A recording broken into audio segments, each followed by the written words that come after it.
मेरे सभी भाइयों बहनों और नौजवान साथियों, आज वैसे भी मेरी तबीयत थोड़ी 2 दिन से पिछले कल से काफी खराब है। जुकाम हो गया, कहीं ठंड लग गई, गला खांसी जुकाम सब हो गया। दवाई तो ली है पर फिर भी उसके बावजूद भी मैं ज्यादा लंबा नहीं बोलूंगा। मैं कल जब सुजानपुर में बमसर क्षेत्र में गया तो कई लोग मुझे पूछ रहे थे कि मीटिंग बुलाई है, क्या वजह है, कोई गड़बड़ तो नहीं है। मैंने कहा मीटिंग तो रूटीन में होती है, पिछले लंबे में से कोई मीटिंग नहीं हुई तो मैंने कहा विधानसभा में छुट्टी है, आज मीटिंग कर लेते हैं। मेरे से पूर्व साथियों ने लंबी चर्चा करी। मैं तो सिर्फ इतना कहूंगा कि लगभग 23 साल मुकम्मल हो गए और 14वां साल 24th ईयर शुरू हो गया। और जब से मैं सामाजिक जीवन में आया हूं, ना हमने कोई जाति देखी, ना धर्म देखा, ना मजहब देखा, ना किसी की पार्टी देखी। जो आया, मैं बार बार लोगों को कहता हूं, जितने पंच है, प्रधान है, मैं हमेशा एक ही बात करता हूं कि जब कोई आदमी चुनाव लड़ता है तो चुनाव लड़ने के बाद जब जनता उसको जिता देती है तो वो सबके लिए है। मैं एमएलए बना हूं, आप लोगों ने तीसरी बार चुना है, तो मैं एमएलए सबका हूं। यहाँ कोई बीजेपी, कोई कांग्रेस, कोई बीएसपी का विषय नहीं है, कोई जाति का, कोई धर्म का विषय नहीं है। मैं सबके काम करता हूं और मुझे नहीं लगता है कि यहाँ कोई आदमी इस संकोच के साथ आता हो कि मैं बीजेपी का आदमी हूं, मैं फलानी पार्टी का आदमी, मैं इसलिए नहीं जाऊंगा कि काम होगा नहीं होगा। हमारी कोशिश रहती है। और रही पहली बार जब इंडिपेंडेंट चुनाव लड़ा मैं, तो मेरे जो फौजी भाई हैं, वो 5 फरवरी का वो दिन जब इसी पंचायत में, मेरी अपनी पंचायत में पटलांदर स्कूल में हजारों पूर्व सैनिक इकट्ठे हुए और मेजर जे.आर. चौहान, आजकल उनकी तबीयत ठीक नहीं है, वो साथ में खड़े हुए और उन्हें भाषण दिया कि राणा जी आप आगे बढ़ो, पूरे पूर्व सैनिक आपके साथ हैं, आप आगे बढ़ो, कवरिंग फायर हम देंगे। तो मैं समझ नहीं पा रहा था कि कवरिंग फायर क्या होता है। फिर उन्होंने समझाया कि जब आदमी चलता है तो चारों तरफ से घेर के उसको सुरक्षित लेके जाते हैं, तो कवरिंग फायर हम देंगे। उन्होंने कहा कि अगर आपने चुनाव लड़ने से मना किया तो आपका सिविल कोर्ट मार्शल किया जाएगा और सिविल कोर्ट मार्शल के साथ साथ आपको सोशली बाइकाट किया जाएगा। मुझे उसमें बुलाया गया कि आप चुनाव ना लड़े। मैंने कहा अब तो फौजियों का हुक्म हो गया है, कोर्ट मार्शल होने वाला है, इसलिए कोर्ट मार्शल मेरा हो जाए उससे पहले पहले चुनाव लड़ लेंगे। मैं धन्यवादी हूं कि आप सबने चुनाव लड़ाया और खासतौर पर सैनिक भाइयों का कि इन्होंने उसमें जो है कवरिंग फायर भी दिया, पूरा कवर भी किया और उससे पहले शांति मेरे साथ है, उसको पीछे उसमें हटा दिया था। तो मुझे वहां पुलिस वाला एसपी ने भेजा सिक्योरिटी के लिए। मैंने कहा भाई आप तो वापस जाओ, यहाँ पर सिक्योरिटी का जिम्मा पूर्व सैनिकों ने ले लिया है। एक गाड़ी आगे एक पीछे, पूरी बड़ी अच्छे तरीके से वो चुनाव लड़ा गया, जीता गया।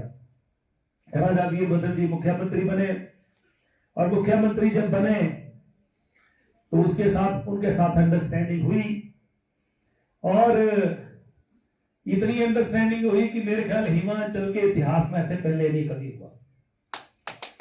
जब वो आते थे तो हजारों लोग, आप सब लोग इकट्ठे होते थे और मेरी जो डिमांडें होती थी 20 से 25 डिमांडें मैंने पढ़नी और राजा वीरभद्र जी ने एक ही लाइन बोलनी की, जो जिंदा राणा ने बोला बोलता था अस्तु, मैं उसको मानता हूं और सारे इंप्लीमेंट हुए। आपका एसडीएम का कार्यालय जो नहीं खुलने वाला था वो हरोली में मैं गया तो वहां हरोली वालों को एसडीएम का कार्य मिला। मैंने भी वहां से बोला मैं क्या हमारा भी दीजिए, तो उन्होंने वहां से घोषणा करी। आज सुजानपुर में एसडीएम का दफ्तर भी है। आपका मिनी सेक्रेटरीट बना 12-13 करोड़ रुपए का। बिल्डिंग कैसे गिरती, बिल्डिंग गिराई गई, कैबिनेट में अप्रूवल हुई। इसके अलावा अनेकों काम ऐसे हुए जो ऐतिहासिक काम सुजानपुर में हुए, वो आज पूरा सुजानपुर जानता है। हमारा मकसद ये भी है कि हमें कुछ बनना है। हमारा मकसद इसलिए है कि सुजानपुर के जनता के और डेवलपमेंट के काम कैसे हों, ज्यादा से ज्यादा हों। और दूसरा, मेरे साथियों ने कहा कि पिछले 5 साल 2017 से लेकर 22 तक हमने डट के लड़ाई लड़ी, पर ही रहेगा।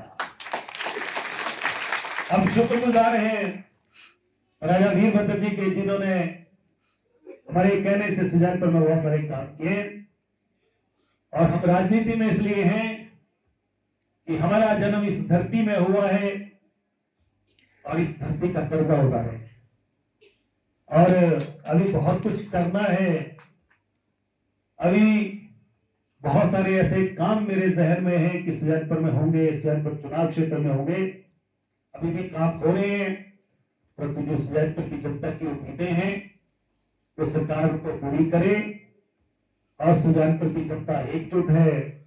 यहाँ मुझे लग रहा है जहां मैं जाता हूं 90% जो कैप्टन ज्योति जी चर्चा कर रहे थे, बड़े सारे लोग, वो मैक्सिमम लोग ऐसे मिलते हैं कि राणा जी हम आपके साथ हैं।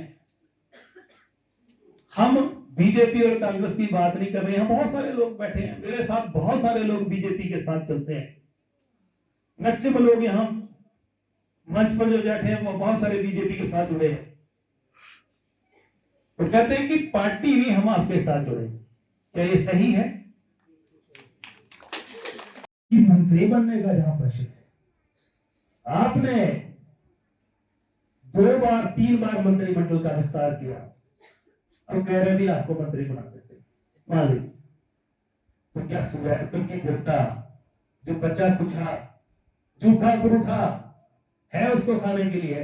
नहीं, ऐसा संभव नहीं है। मंत्रिमंडल में शामिल होने का प्रश्न ही नहीं पैदा होता। एमएलए बनकर आदमी बहुत कुछ करता है। सुजानपुर की जनता का भी कोई मान सम्मान है, इज्जत है। अब ये वो होने वाला नहीं है। क्या आप मेरे साथ सहमत है कि नहीं सहमत? जो सहमत है वो लोग हैं, और इसमें धरती से निकला हूं।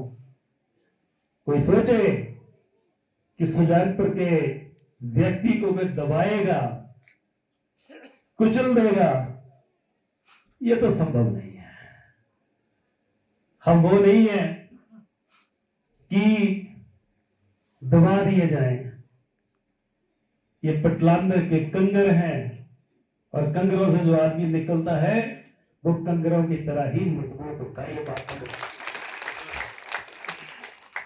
और जो भी होगा अच्छा होगा, और जो भी फैसला होगा वो सुजानपुर के एक एक व्यक्ति के हित में होगा, ताकि सुजानपुर की जनता का मान सम्मान बरकरार रहे। देखिए, आदमी फिर भी 2 वक्त की जगह 3 वक्त की जगह 2 या 1 बार भी रोटी खाने को ज्यादा कर लेता है, परंतु मान सम्मान की बात आती है तो उस पर समझौता नहीं करता है जो आदमी अच्छा सोचता है।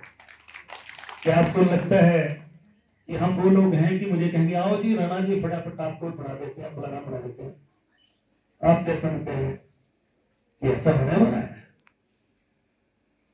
तो मान सम्मान की लड़ाई है, और मेरी लड़ाई नहीं है, ये सुजानपुर की जनता की लड़ाई है। मेरा क्या है? हमारे पास ईश्वर ने बहुत कुछ दिया है। हम तो आज भी घर में बैठ जाए तो मुझे लग रहा है 2-4 लाख रुपया, 4 लाख रुपया और उल्टा मीठे का बचना शुरू हो जाएगा। तो अपने अपना जीवन जनता के लिए समर्पित किया है। मैं आपको इस बात का भरोसा दिलाता हूं कि आने वाले समय में हम जो भी कदम लेंगे, आप सबके आशीर्वाद से सुजानपुर के हित में लेंगे, सुजानपुर के एक एक बच्चे के व्यक्ति के हित में लेंगे। इसलिए चाहे सोलन में म्युनिसिपल कॉर्पोरेशन हुआ, कलेक्शन हुआ, डट के हमने काम किया। सरकार की सीआईडीए कह रही थी कि 3 से 4 सीटें कांग्रेस जीतेगी। हमने वहां पर डे एंड नाइट काम किया और 9 सीटें जीती। वहां पर कॉर्पोरेशन का मेयर बनाया। मुझे कांगड़ा पार्लियामेंट का प्रभारी लगाया गया। फतेहपुर में इलेक्शन हुआ और मैंने कहा कि वहां से भवानी पठानिया को टिकट दीजिए, टिकट दी गई, हम वहां बैठे, मैंने उसी तरीके से वो चुनाव लड़ाया जिस तरीके से मैं सुजानपुर में लड़ता हूं और वो सीट भी जीती। पूरे प्रदेश में माहौल खड़ा हुआ हमारा। जब ये 2022 का इलेक्शन आया तो मैंने सुजानपुर के अपने चुनाव लड़ने के साथ साथ 10 चुनाव क्षेत्रों में और जाके प्रचार किया। मकसद यह था कि सरकार बने। आज हमारे जो साथी चर्चा कर रहे हैं ये सत्य है कि जब सरकार बननी थी तो 3 लोगों के नाम जो हैं वो मीडिया में भी चल रहे थे, चर्चा भी हो रही थी। मुकेश अग्निहोत्री जी का भी था, मेरा भी था। उसके बाद जब मंत्रिमंडल बनने की बारी आई तो मेरा नाम उसमें लिस्ट में था, ये दिल्ली वालों ने बताया, अब तो कंफर्म भी हो गया। उसके बावजूद भी काटा गया। प्रश्न यहां राजेंद्र राणा का नहीं है, प्रश्न ये है कि सुजानपुर की जनता का प्रश्न है। जिस जनता ने बड़े बड़े काम किए, प्रदेश की कांग्रेस सरकार को लाने के लिए काम किया, एक नया रास्ता अख्तियार किया, एक नया इतिहास रचा, ये मान सम्मान जनता को, राजेंद्र राणा को क्या फर्क पड़ता है। आज मंत्रियों को जो गाड़ियां मिल रही हैं वो गाड़ियां तो राजेंद्र राणा ने 2011 से रखी हुई हैं और जितने बड़े मंत्रियों को घर मिलते हैं उससे 10-10 गुना बड़े घर राजेंद्र राणा के पास आज से 20 साल पहले के हैं। ये सुख, ये सुविधाएं ये राजेंद्र राणा के ऊपर कोई प्रभाव नहीं डालती है। कोई आदमी, मैं सुजानपुर की बात नहीं कर रहा हूं, मैं हिमाचल की बात कर रहा हूं। राजा वीरभद्र की सरकार के समय हमने पूरे हिमाचल प्रदेश के लोगों के काम किए हैं। कोई आदमी हिमाचल प्रदेश में खड़ा कोई कह दे कि राजेंद्र राणा ने कभी किसी से चाय की कप की डिमांड करी हो, कोई 1 रुपए का भी कोई बात करी हो गई, हमने तो उल्टा, मैंने राजा वीरभद्र जी को एक बार कहा, मेरा ऐसा मैं 40 चिट्ठियां भेजता हूं, 35 तो उसमें अप्रूव हो जाती हैं, तो आप मुख्यमंत्री हैं, आप पता करें कि राजेंद्र राणा कहीं किसी से कुछ लेता देता तो नहीं है, कोई चाय तो नहीं पी लेता है या कुछ करता है। तो राणा साहब ने उसमें कहा, कहते मैं मुख्यमंत्री हूं, मुझे मालूम है, मेरे पास रिपोर्ट है कि आप किसी दूसरे की जेब में हाथ नहीं डालते, अपनी जेब में डालते। आज प्रश्न ये खड़ा है कि राजेंद्र राणा का मान सम्मान का प्रश्न नहीं है। ये जब आदमी को चुना जाता है डेमोक्रेसी में, जो लोग समर्थन देते हैं, चाहे नारे लगा के देते हैं, चाहे साथ चल के देते हैं, चाहे वोट देके डालते हैं, ये प्रश्न उनका है। एक आदमी एक विधायक बनता है तो वो 50-60 हजार जितना लोग वोट डालते हैं, उनको जो भी प्रोजेक्ट करता है, उसको जो सम्मान दिया जाता है वो वहां की जनता को दिया जाता है। अब ये 1.25 साल हो गया, काम नहीं हो रहे। मुख्यमंत्री जी ने घोषणा 5 मार्च को जो करी थी, तो 10 दिन के बाद तो 5 मार्च आने वाली है, वो घोषणाएं पूरी हुई, बाकी की 6 की घोषणा हुई थी, बाकी ऐसे लटकी हैं। राजा वीरभद्र की सरकार को लोगों ने हिमाचल प्रदेश में काम करते हुए देखा। उसमें जो राजा वीरभद्र के मुंह से बात निकलती थी वो 100% पत्थर पे लकीर होती थी। अब कितना समय इंतजार करेंगे। मैं सत्ता पक्ष के साथ जुड़ा हूं, विधायक हूं, कांग्रेस पार्टी का विधायक हूं, पर इसका मतलब ये नहीं कि मेरे सुजानपुर की जनता के किसी के पैर में कांटा लगे और मैं उसका हाल में पूछूं।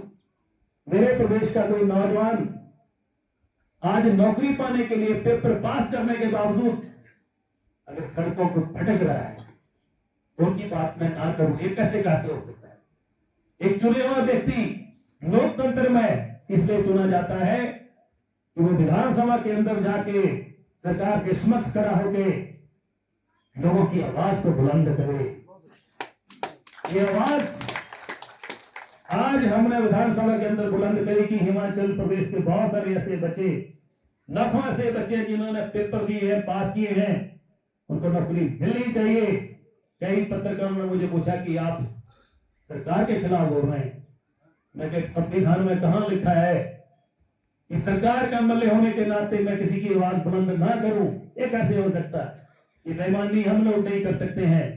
इसलिए आज हिमाचल प्रदेश में जब सुजानपुर का नाम आता है तो लोग इज्जत के साथ में नाम लेते हैं। ये सुजानपुर की जनता है, ये बड़े बड़े फैसले करना जानती है। इसलिए आज का मीटिंग का कोई बड़ा मकसद नहीं है। इसलिए मैं चाहता हूं, आज भी कई तरह की चर्चाएं हो रही हैं और कहा जा रहा है, फोन भी आ रहे हैं कि राणा जी आपको मंत्री बनाना है। मैं इस बात की घोषणा करता हूं, बड़ी गली करता हूं।